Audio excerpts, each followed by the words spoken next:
My name is Mira. I was 22 years old when this story began. I lived in Chennai with two friends. We shared a small flat in a busy area near the market. I had a small room, a small bed, and one cupboard that was always full and messy. My life was not perfect, but I was happy most days. I was a student. I studied English literature at a local college. I also worked part-time in a bookstore near the bus stop. I loved books.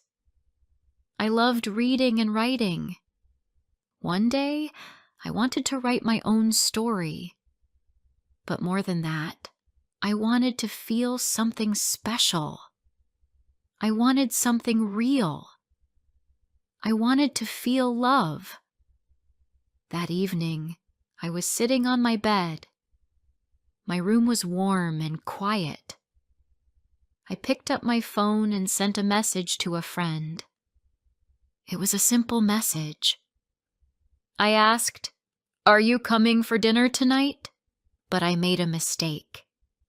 I typed the wrong number. I sent the message to a stranger. The person replied after 2 minutes.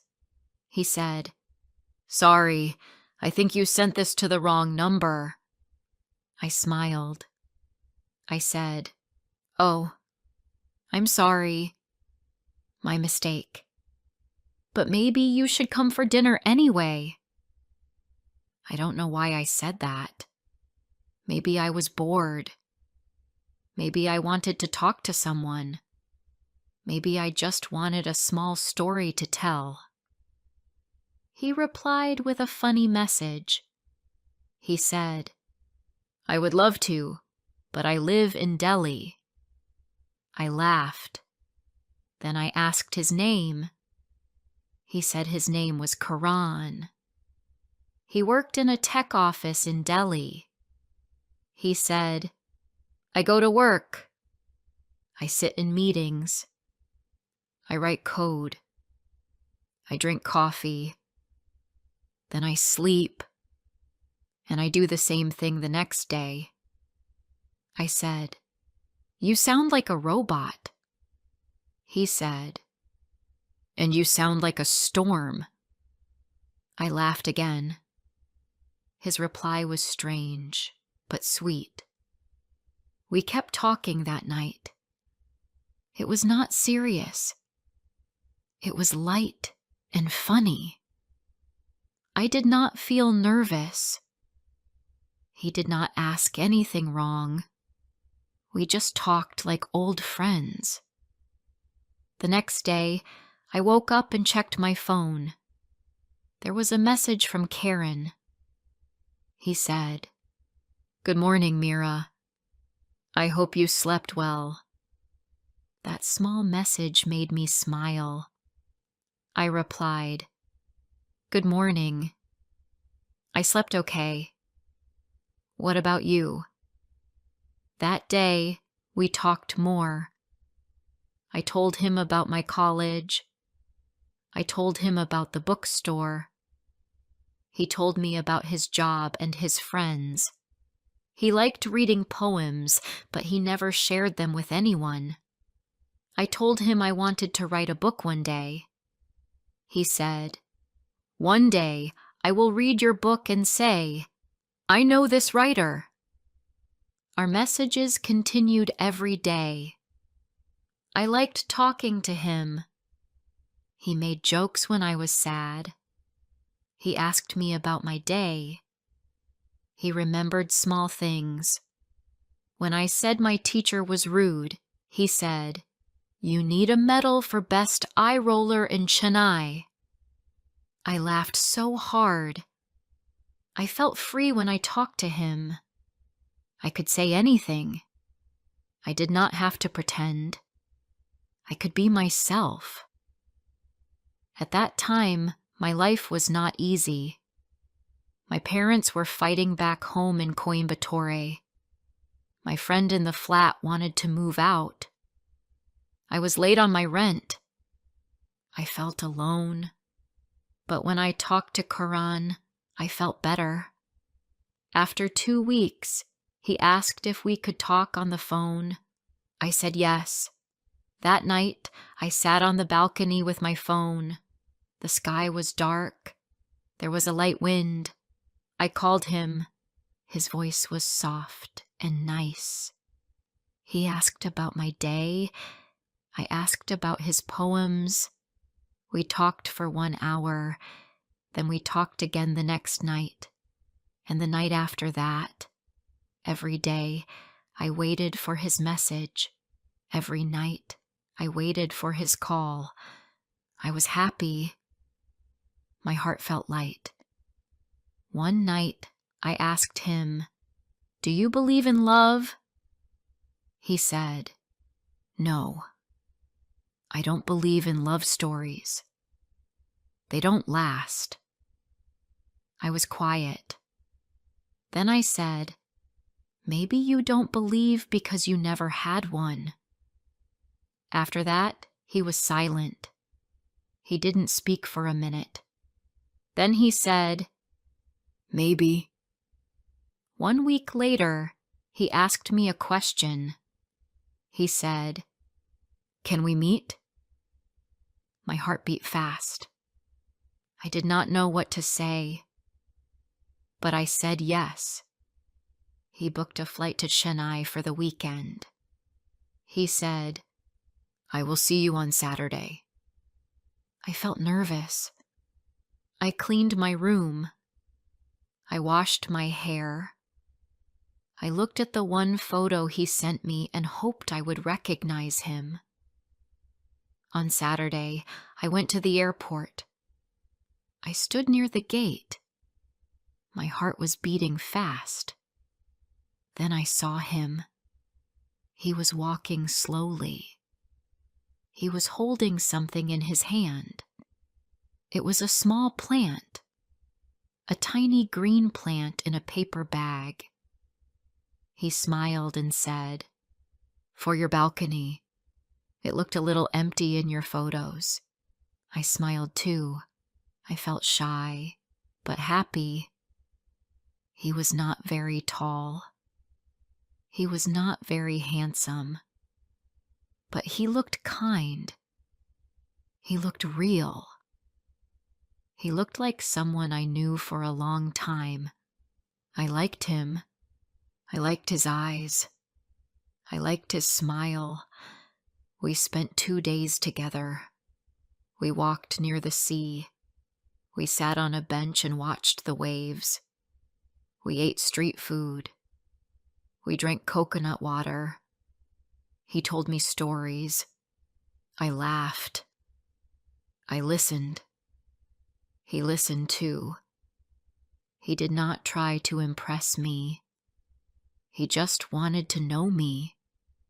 I liked that. I felt safe with him. I felt calm. When he left, I felt a little sad. I stood at the gate and watched him go. I did not cry, but I felt something in my chest. I felt like something small and special was leaving. After that weekend, we talked every day again. He sent me more messages. He sent me small poems. He sent songs he liked. He sent a pen drive full of music and letters. He wrote, "I like how your name sounds, Mira, like rain on a quiet day." I read that letter 5 times. I kept it in a box. I felt happy. I believed in the moment. I believed in this small love. Maybe it was not forever, but it was real. And that was enough for now. We made plans. Maybe we could go to Udi one day. Maybe I could visit Delhi. Maybe we could live in the same city someday. He told his parents about me. I didn't tell mine. Not yet. I was scared. I was not ready, but I had hope. Then something began to change. I saw it before he did. The messages started to feel different. The calls felt too long. His jokes were the same. Laughed, but not always. I still liked him, but something in me was changing. I could not explain it. I started to reply late. I said I was busy. I spent more time with friends. I put my phone on silent. I still cared for him, but I was pulling away. I didn't want to hurt him. I didn't want to say goodbye, but I also didn't want to lie. One night he asked, "Are we okay?" I said yes, but it was not the truth. I was scared. I was confused, and I didn't know what to do. Before I share the rest of my story, I need to know, where are you listening from? Knowing someone hears me, understands me, gives me strength. After that night, I could not stop thinking. Karen asked me, "Are we okay?" And I told him yes. But inside, I knew the answer was no. I was not feeling the same anymore. I did not know why. I could not explain it, but something had changed. When he called me, I still answered. When he sent a message, I still replied. But my heart was not there like before. I tried to tell myself that I was just tired. College was busy. My job was hard.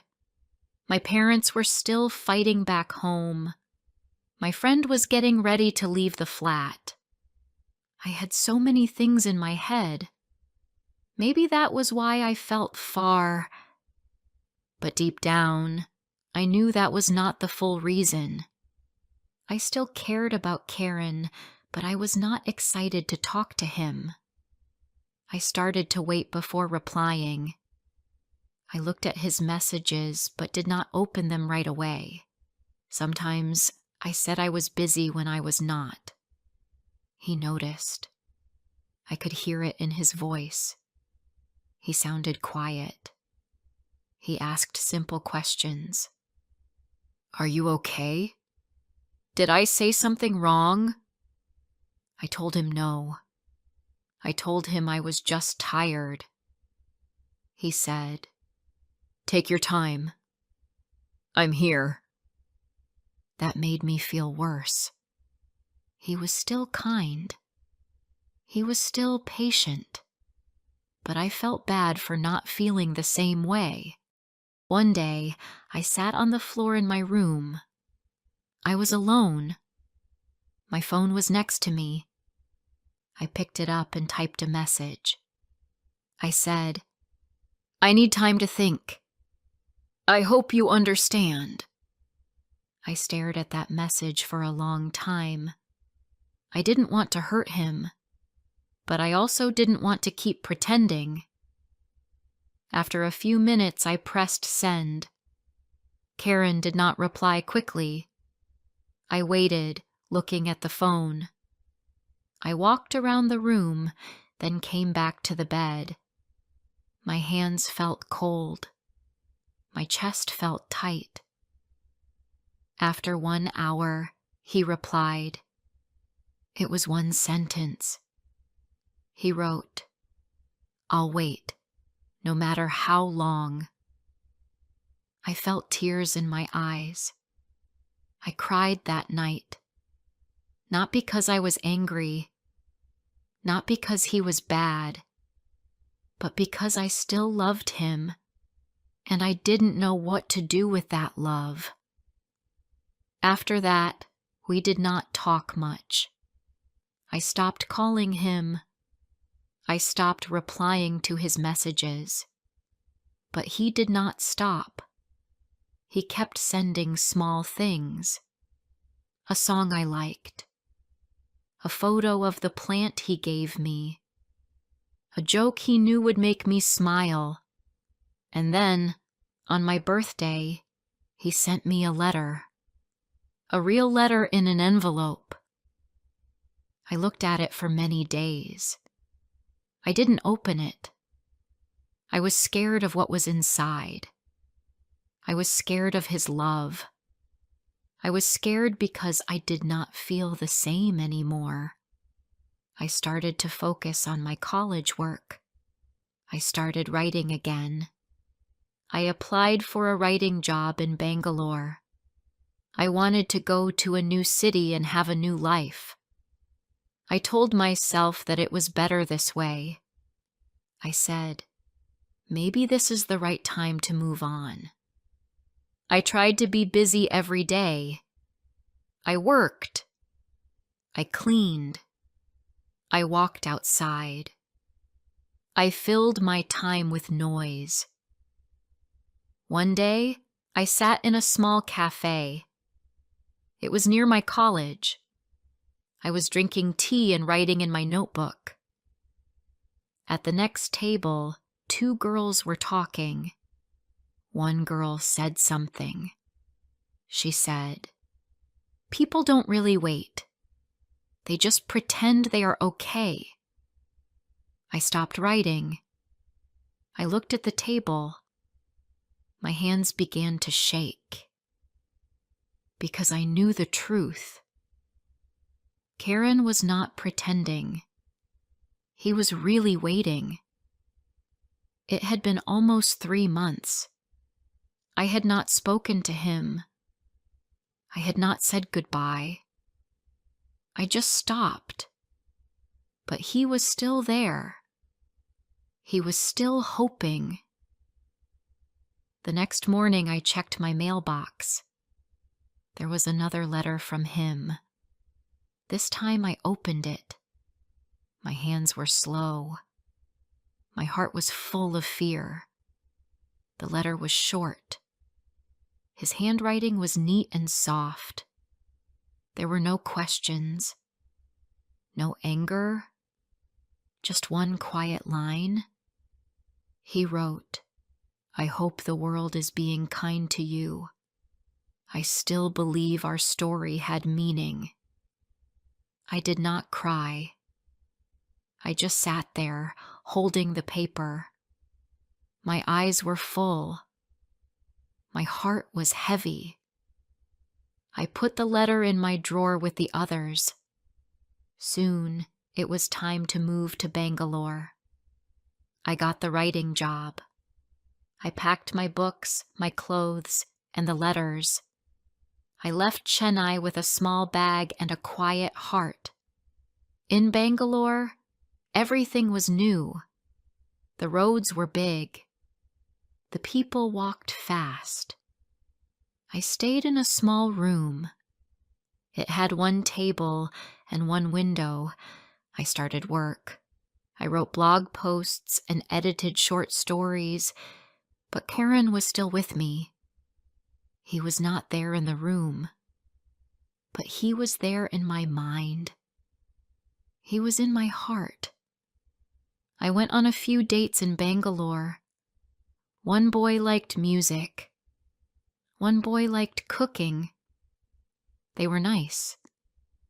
But when I looked at them, I did not feel anything. I just remembered Karan, his soft voice, his simple jokes, his kind words, the way he listened, the way he made me feel safe. I started writing a new story. It was about 2 people who fall in love by mistake. But then they change. They move apart. One person waits. The other leaves. In every story I wrote, the man was like Karan. He waited. He wrote letters. He was kind, even when it hurt. One day, I got an email from an old friend. The subject line made me stop. It said, "Karan is in ICU. Road accident. Pray for him." I could not move. My eyes stayed on the screen. My hands were shaking. I opened the email. It was true. He had been in a car accident in Delhi. A truck hit him. His head was badly hurt. He was in the hospital. He was not awake. The doctors were not sure if he would live. I called the phone number in the email. A man answered. He said, "Yes, it is bad. He is in a coma. He may not wake up." I did not wait. I booked a flight to Delhi. I did not tell anyone. I packed a small bag and left. When I got to the hospital, it was cold and quiet. I saw his family, his sister, his father, two of his friends. They looked at me with tired eyes. I said, "My name is Mira." His sister stood up.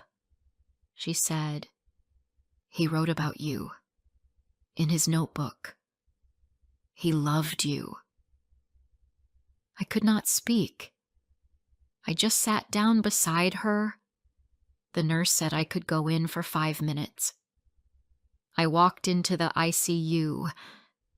It was full of lights and machines. I saw him on the bed. His face was hurt. His body had many wires. I walked slowly. I stood beside him. I touched his hand. It was cold. I looked at his face. He was still. I whispered, "I'm here, Karen." He did not move, but something inside me moved. I felt something break. I knew then that I had been running, not from him, but from myself. I had left him because I was scared. I thought love would hurt, but leaving him hurt more. I stood there in silence.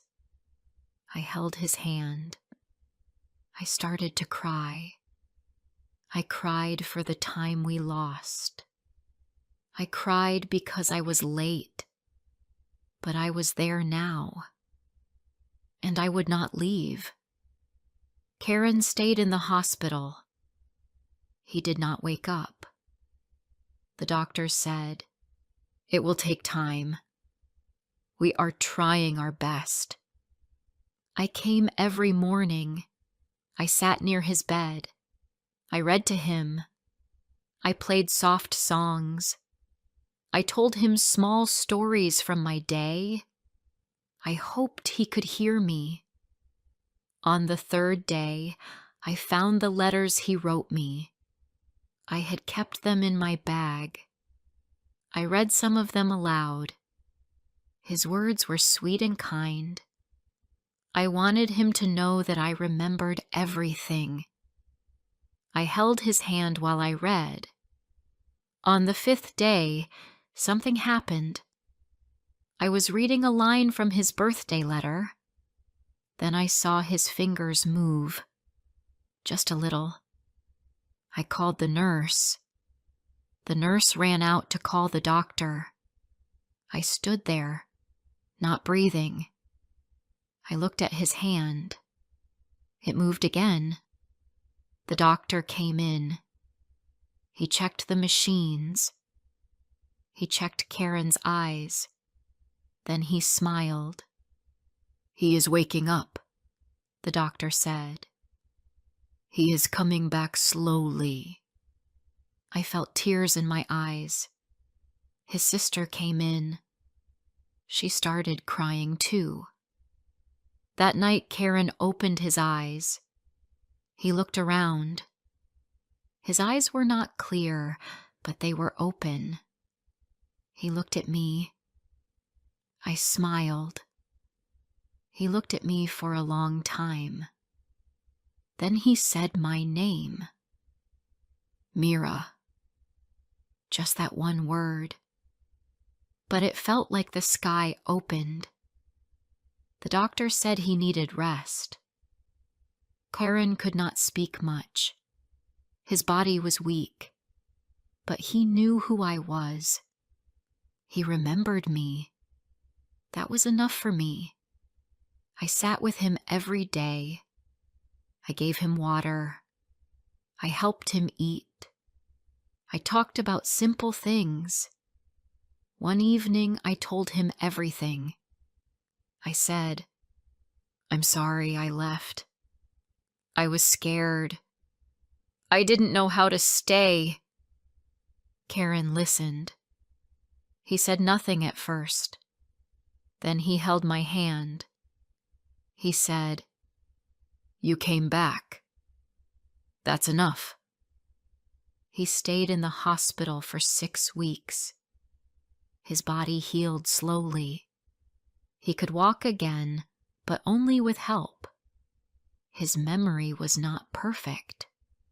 Sometimes he forgot small things, but he was still Karan, still soft, still kind. After the hospital, he moved back to his parents' house. I found a room close by. I wanted to stay near him. I visited him every day. We sat on the balcony.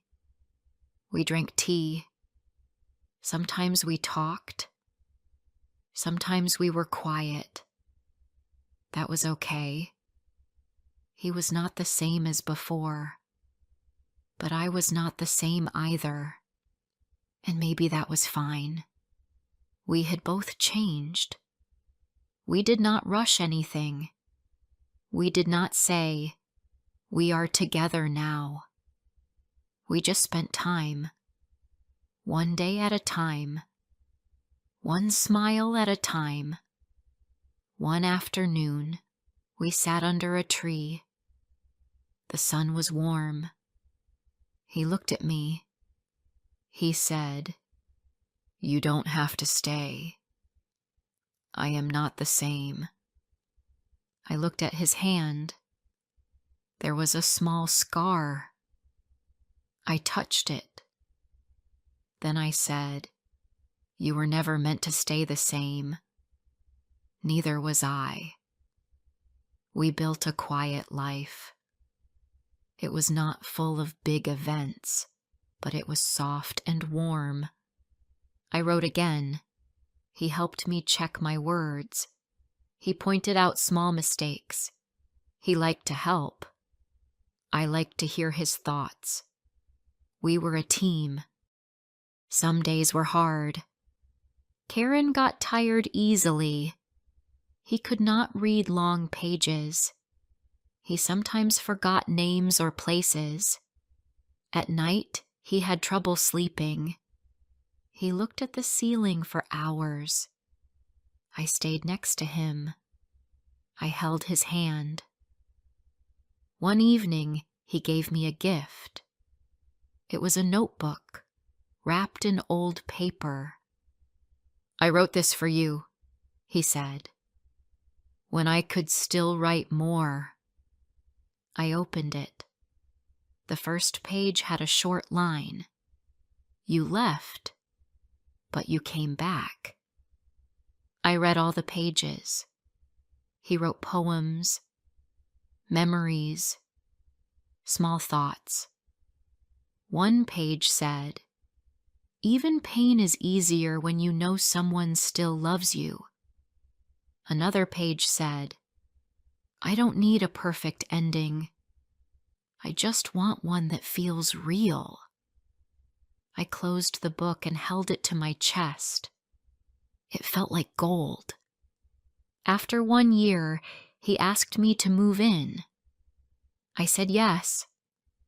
I packed my books, my clothes, and my stories we moved into a small flat. The walls were cream. The windows showed the sunset. It was simple, but it felt like home.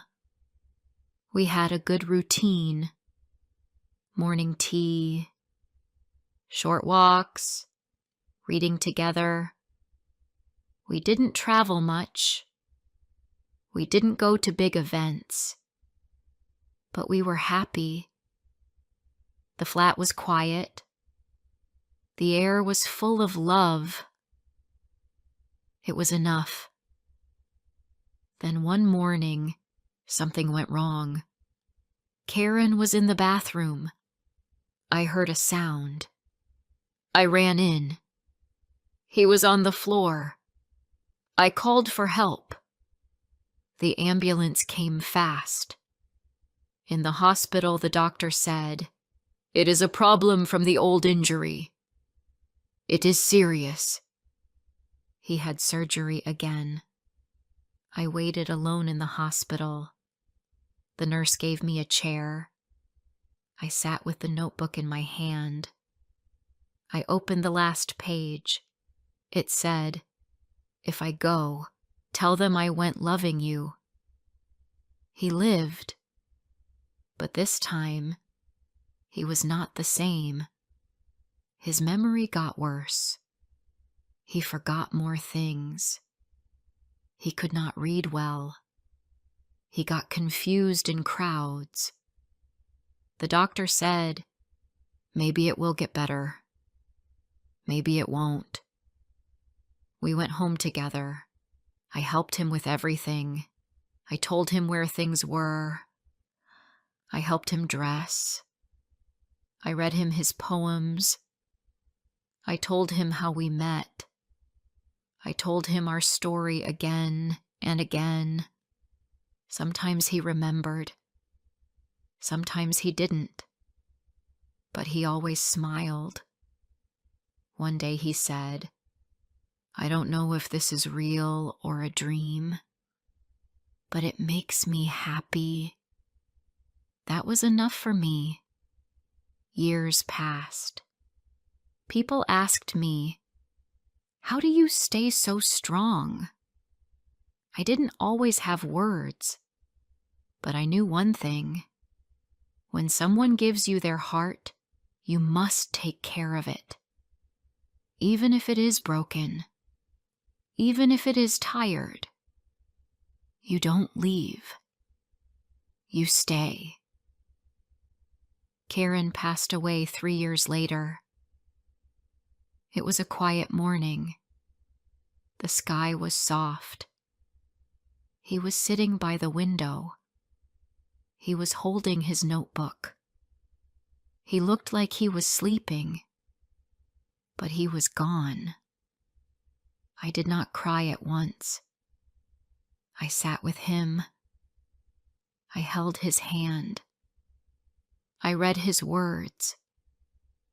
The page I loved most. You came back. That's enough. I buried him with that notebook. Now, I live in a small flat. I live alone. But every evening I open the window. I make tea. I read one of his letters. And I write too. I finished my novel. It is not perfect, but it is real. It is ours. I called it The Heart That Waited, and every word still beats with his.